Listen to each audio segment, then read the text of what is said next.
Hello, hello. Welcome to SuperSport Schools Channel 216, bringing you the sports you care about most. My name is Uluetu Andy Swazondo, aka Little Miss Twang is my thing. This is, of course, Cricket on 216, and I'm never alone. I'm joined by the baritone of schools cricket, Mpendulo Makubane, and on his left, we have our cricket news lady, Thando Dlamini. How are you both doing? Oh, fantastic, man. It's been a long week. It's going to be a long week as well. All things school cricket. I am so. Yeah, couldn't have said that better. And you, Thando, how are you doing? Definitely had a very long weekend catching up with all the cricket, but honestly, I've enjoyed it and it's been a great week so far as well. And going off of that, we definitely have to start with the Switch Schools SA20. A lot happened this weekend. We had 4 regions that had their phase 2. So I want to call it the part 1 of the phase 2 because we have another one, but we'll speak about that in just a little bit. So just to focus then on phase 2, part 1, I guess, how did things unfold? Let's start with Central. St. Andrews, they do it once again. Not St. Andrews College, St. Andrews School. Right. Against Rustenburg. They were there last year again. They won the finals. FG Botha, he picked up his hand with a fantastic half century, which led the team into a victory versus Rustenburg. So it's no surprise that St. Andrews make it there again. What was a surprise was Rustenburg getting into the final against St. Andrews. So it's a really good job for the boys in blue and see how they're going to progress going into phase 3. Okay, jumping over to the girls, we have Saints Christian School. I was really impressed to see the girls again. They seem to be gunning for that first place position once again this year. And listen, they made sure that they're coming into phase 2 to win it and move on to phase 3. It was a very inexperienced squad last year, with 14 and 15-year-olds carrying the team. Like Betulo mentioned last week, only the captain was a matric. So all these girls have been together, came here to phase 2, won it, and will be moving on to the national finals. They're definitely my team that I'll be carrying on, moving on there, yeah. A better oiled machine, that's Yes. And now jumping right over to KZN, we had the Hilton College boys come out tops. The story of Hilton avenging their loss last year versus Northwood. And then the captain, Robert Berman, really raising his hand. They played Westville again before the final. That's where he scored his century, which is the only 100 of the phase 2 of the school's SA20, and that needs high regards. Yeah. And he also has another 50 on that. So Robert Berman ended up being second highest run scorer, really leading his team from the front as the captain. And it's really good that Hilton College were able to actually rise up to the challenge. They really have talented boys. Yosange Kangule is there, highly rated by the Dolphins. So we're going to be interested to see how the boys are going to progress going into phase 3 again. Yeah. Now, last week, we heard Sport talk about the hubs quite highly. And this time around for KZN girls, we have a hub team that's made it through. Listen, Chatsworth, starting just off with phase 1, they upset last year's KZN representatives, Dr. J.L. Dube, to win phase 1, move on to phase 2, and then came in here and won it and now move on to the final. They are a hub to look out for in this competition this year. Really great group of girls that have also been together for a while and are now making it through. So they're really going to be great representatives of KZN moving forward. Yeah, I couldn't agree more. Now to recap the big broadcasted games that we watched this weekend, we're going to start with the Eastern Province. Tell us a little bit more about what unfolded there. Thando, you were talking about Josh Wilkie. Look at you. Listen. To come in and in the final and really have a captain's knock, push your team and get that win was amazing for him. Honestly, one of the people to look out for. I think he got, half century there. So really one of the players to look out for in that team. 100, that's a very strong player, Josh Wilkie. Led the run scoring for the entire phase 2. When you put all the 4 areas together, he's number 1. And take a couple of weeks back in the under-16 week, Under 16 week, he scored 357 not out. Sure, you can say it was in Division 2, the opposition wasn't as strong, but you don't go out there and score 100 like it's nothing, make 200, make it 300, and then 350 in a 50-over game. So that's what Josh Wilkie had produced. So he led the run scoring in the under-16 National Week. He's leading the run scoring now this as well, in the phase 2. And he's only 16 years old. So what a talent that is for Eastern Province and leading the team in their home ground, Selborne, to actually win What a fantastic find. It's giving future sunrises. Hey, No. And I also just want to point out one other important thing that might get overlooked because of the big performances at the top. The bowling unit of Selborne. That's what was also so impressive, so tight, so economical. The most expensive bowler in the team was going for 6.5 runs to the over. When you are expensive in T20 cricket, you normally go at 9s, at 10s. Your worst bowler was going at 6.5. And 7 other bowlers got 3 wickets plus. What a unit that is. And so it makes perfect sense that they are the ones who come out on top. Okay, so continuing on with how interesting that region did, we did have the girls of Nomandi make it through, which is a name I loved to see, as we did see them play last year. Can you chat a little bit more about that? Listen, back-to-back Phase 2 champions move through to Phase 3 again. Their team is also a hub worth mentioning. They have players in there that are willing to come in and produce for their school. The final went down to the very last over. And as much as Woodridge really did fight, Nomandi were just unbeatable in their match. They came there, they came to win. They were playing chess and not checkers, honestly. No, and it was real scary. You know, you're a 2-time champion. Woodridge had defeated them earlier in the tournament. And here they are. You have to face them again. You have to bring up your biggest mental game to beat these girls, and they take you right to the final over. And speaking of doing really well and fantastically, it's time for us now to go to the moment we've all been waiting for, how well they did here in the Joburg as well as Mpumalanga region. Queen's High School, dun dun dun. I told you guys last week that this is the team to watch when it comes to Gauteng. Queen's High School won it. Their bowling was definitely the star of the show in that final. They were just very clinical, very economical, very good, very tough for Middleburg to come through. But the girls, like, we had 3 wickets taken by Bonolo and Zepang. There were definitely 2 of the bowlers. And look, a wicket happening as you're saying it. There were definitely 2 of the bowlers that I was really keeping my eye on throughout the whole weekend. So yes, Queen's High, moving on to Phase 3. Very well done effort as well. 7 players representing the Lions team, and most of them under 16. One of them here bowling, Bunolo Panane, one of the cleanest bowlers you'll find in the country, in Gauteng rather, at the under 16 level. So you have 6 of them. And then one great batter in Mankwana Muriri as well, who was also an under 16 player. So this team is one definitely for the future.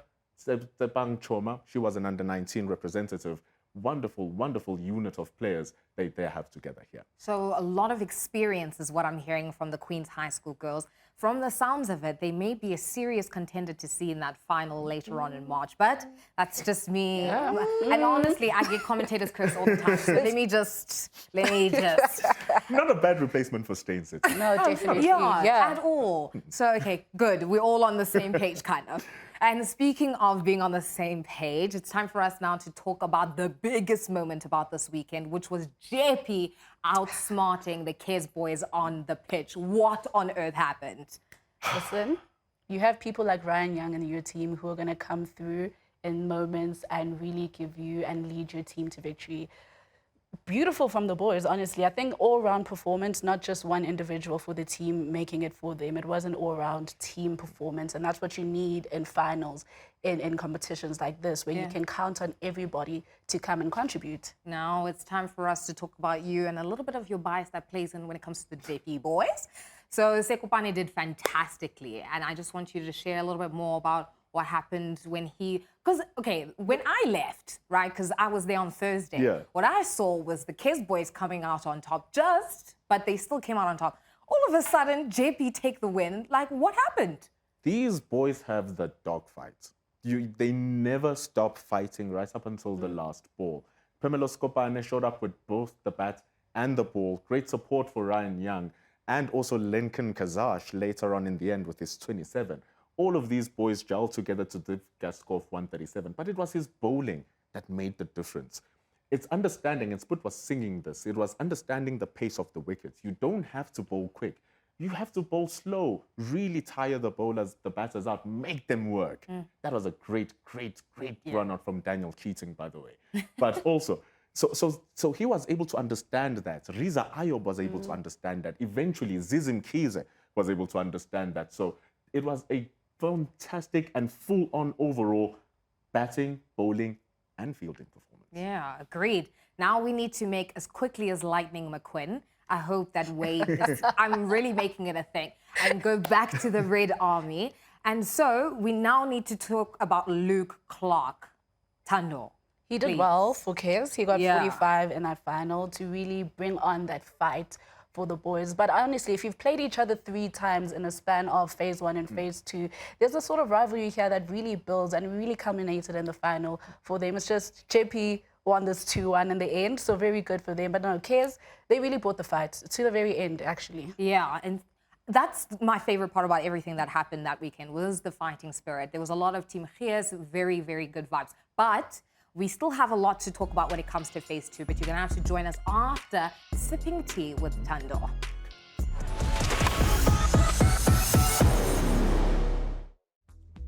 Welcome to episode 2 of Cricket Tea with Tando. Joining me today is actually my partner, Coach Cooks. But like, I can't seem to find you. Cooks, where are you? Tando, I don't actually know where I am because I don't know whether I'm coming or going because phase 2 is taking me all over the country. I was in East London, I was in Poch, I was in Maritzburg, and now I'm back in Joburg. But all I know is that all roads lead to phase 3, to Pretoria, where phase 3 will happen, where we'll crown the next Switch Schools SA20 champion. Last year we saw Stay in City lifted, and we saw Bishops take the crown. 8 boys side, 6 girls side, and not only is it special because of the cricket side, phase 3 is the best because the players, they take shots. I know they post things on Instagram, but most of the Instagram photos of them in their kit come from phase 3. They get new kit, they get new smiles. When Graham Smith comes and says, how's it? At the end of the day, the commissioner of the SA20, phase 3 is so special. It makes sense why it's called the final showdown. I still got a lot more travel to do as phase 2 wraps up, but while I'm still getting lost here, I don't know where I'm going to be. I think it's time for me to make my way down to the Western Cape. But out for you, I'll see you guys in phase 3. See you in Pretoria. Thank you so much for that, Cooks. Listen, we're also excited for phase 3. Listen, guys, age ain't nothing but a number when talent is the name. Let me introduce you to 13-year-old sensation Nobe Zwane. If you didn't know, now you do. The Under-19 Women's World Cup will be happening next year, so the search for South Africa's stars is on. KZN Coastal Batters is definitely one to look out for. She took back-to-back half centuries on the Under-13 week, which prompted her call-up to the Under-19 side. Now, the side is really well-packed. We had Captain Mika van Forst, who was part of the final team that won the Tri-Series in the Youth ODI over the weekend. She was definitely a top prospect for the team. She won Player of the Series here, taking, I think, 200-plus runs throughout the whole week. Our Under-19 setup is really stacked. We have names such as Ashley Van Veek, we have Annelies Samklonga, we have Karabo Meso in there, as well as some others like Ashley Barnard, just to name a few. A Heinrich century? I think I've seen this film before, but I'm not speaking about that Heinrich. I'm introducing you to Heinrich Janssen van Rennesburg, the cornerstone of Hoërskool Dr. Malan's win over Middelburg. 141 off 18 balls, 15 fours, 5 sixes. This boy was hitting it out the park. Now listen, he is an all-rounder, so to top off this performance, he took 3 off 23 in that win. The future of Heinrich isn't out there. It is right here, and it is definitely on the rise. Chasing Nelson at Valkom. Valkom Gymnasium restricted St. Dominic's to a 1-1 score. Henry Heiberg was the star of the show. His fiver was really the pivotal point for that match. But then we had Aiden Hewitt and Dian Erasmus stellar with the bats to help Valkom to that 5-victory win. There were a lot of matches on the board, a lot of wins across the country, but right now we're going to head right back to studio, to Ollie.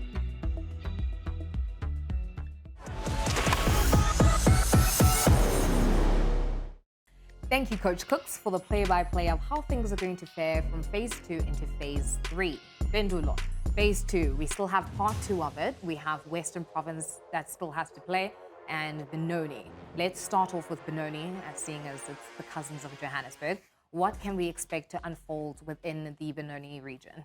It's interesting. Pretoria, the northern region, they bring the same schools here, Affies and Garsfontein. Yeah. Garsfontein, really doggedness, like almost Jeppy-like. And Affies, though, had a fantastic Peninsula week. It's a different format game in the Peninsula Festival, but the fact that throughout all of the days, they only lost 1 game. They were going unbeaten, Affies. And so I'm sure they can take that experience and a lot of the experience of the boys who play in the cups, your Vian Pretorius, your Zian Labuskachnis, they can come in and add more into the team. So Afis are really strong units, but you can't downplay Gasfontein at the same time. Two new teams coming from the eastern region as well, Hansmoor and Ben Foster, I believe. There's no St. Benedict's, there's no Kempton Park this time. All the big names. So are no kind of- different teams. So Yeah. just gonna see if they're going to be able to topple Afis and Gasfontein, because they are the teams that are on the pedestal when it comes to this region of the tournament. Now, Tando, I'm curious, just to add to what Mpendulo is saying, what do you think is going to happen? Like, who do you think is going to be able to find their way into the final? I'm an Afis supporter. You're an Afis supporter. I'm sorry, I'm sorry. But yes, That is your area. You Yes, it are is. a Victoria girl. So I've walked around their school also, and I've just seen the boys. I think there was even a rugby match happening there, and they were playing cricket, and parents were there in the school field watching the cricket boys. So I'm just like, yeah, Afis is the school that I am rooting for. Okay, so Afis is the big name. So now let's see then what's the big name for the girls. Look, Goangoa is great. They played fantastically last season, didn't lose in phase number 2. And then in the final of phase 3, they only lost 2 games. The first game they lost was to Steyn City. The second game that they lost was to St. Christian Schools. So those were the 2 teams that were in the final already. Yeah. So it tells you, Guti, the caliber of players that need to be assembled to beat Goangoa, especially as a hub, needs to be a little bit of a strong team. Yeah. So Goangoa is going to be there. I think they're going to have quite a good fight going there. Yeah, I agree. And with everything being so topsy-turvy and essentially that other position in that other school, rather, in the final being open, now that Steyn City are not involved later on in phase 3, it's really open to anybody. And we have seen a lot of interesting upset happening within the Switch Schools SA20. And Tando, what do you think about what's going to happen with the Titans region for the girls? They'll be joined by Zwartkop here also in Pretoria, and high school Dr. Ige Janssen. So it's going to be a very tight contest. Like, I've been thinking about it. You cannot write off hubs when it comes to this competition. They are really out here representing and showing that it doesn't take much but talent to win this. But again, I'm here for Zwartkop. I do think that they're going to progress to phase 3. They're definitely a team that I have seen watch. I've watched here in Pretoria in club structures. I've seen some of their girls play in under 16s and under 19s. So they're definitely a team that I will be backing again. Fun fact. Okay. Didn't lose a wicket in their chase in the semi-final. All They right. didn't lose a wicket in their chase in the final. So in 2 innings in a row in the face of the schools SA20, they haven't lost a wicket. That's Zwartkop. impressive. That's very scary. That's very impressive. It's time for us now to bish bosh over to Stellenbosch for the... Thanks, guys. Thanks for laughing. I thought that was very cute. Okay, so it's time for us now to talk about what's going to be happening in Stellenbosch. It's now going to start us off with the girls instead of it being with the boys. Let's hear what we can expect from the Stellenbosch girls. I personally, bish bosh to the fact that there's no Victoria Hub. Bish bosh to Stellenbosch. But once we are there's no Victoria Hub who did really well last season. They went undefeated up until going into the knockout stages. But now we have new faces. We have Stellenberg, who are brand new, and Bridgeton, who are still there. Bridgeton are the only hub would have both their boys and girls team qualify for phase 2 in both genders for both seasons. So Bridgeton have something that's brewing in there, and I hope that they can be able to really flesh it out. It's really just a shock that there was no Victoria Hub, because we were looking forward, Spud and I especially, given what they did last season and the history in that hub and club. So to the new girls, let's see what they're going to be bringing in. Drosty is there. Bridgeton are there for the second time. And let's see what Stellenberg are going to bring in. Okay, and you, Tandal, what do you think? I'm going to give you my prediction for this. Okay. As much as Bridgeton was there, I'm going with the new team, Stellenberg, this season. I do hope that they make it through. I root for the underdogs a lot. Okay. I love to see them. I love to see their stories move from phase 1 to phase 2, make it all the way to phase 3. So they're definitely a team that I'll be keeping my eye on moving forward. All right. Okay, that's very interesting. I like that, rooting for the underdog. Now it's time for us to talk about the boys that will be playing in Stellenbosch. Who are we keeping our eyes peeled on? Bishops.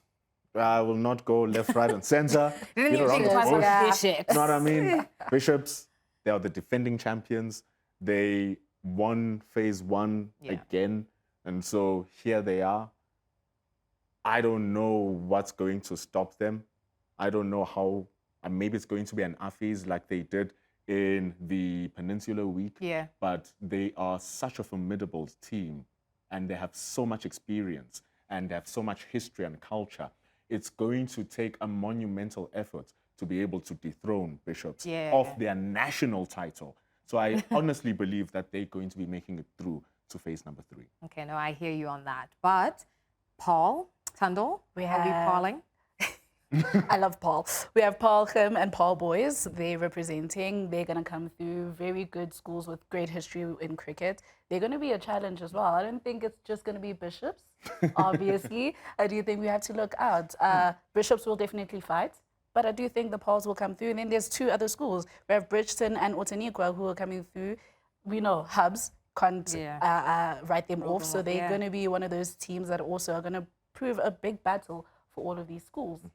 Okay. I think on top of that also, you think of Paul Boys, they were able to get themselves into the finals. And so often we just look at the Cape Town or the most steady teams. Maybe an SW team might come out and be like, yo, I'm here. Maybe a Paul team like Paul Boys reaching the final phase 2 and losing to Bishops. Who knows? Maybe they might flip the script this year. But Bishops are just such a strong team. I'm willing to see an underdog topple them. It'll be very interesting. Now it's time for us to do something. Do you guys know the Zip Challenge? Do you know how to? The zip? Tell us what zip. No? No one knows how to zip? Zip. Okay. I have to zip. Oh, wow. That was... You know, I don't know. Now, That's a okay, dance so challenge. you see, the reason why I mentioned the Zep, for those of you who are confused at home, is because the under-19 boys' celebratory dance was Bayanda Machola. He did a little... Oh!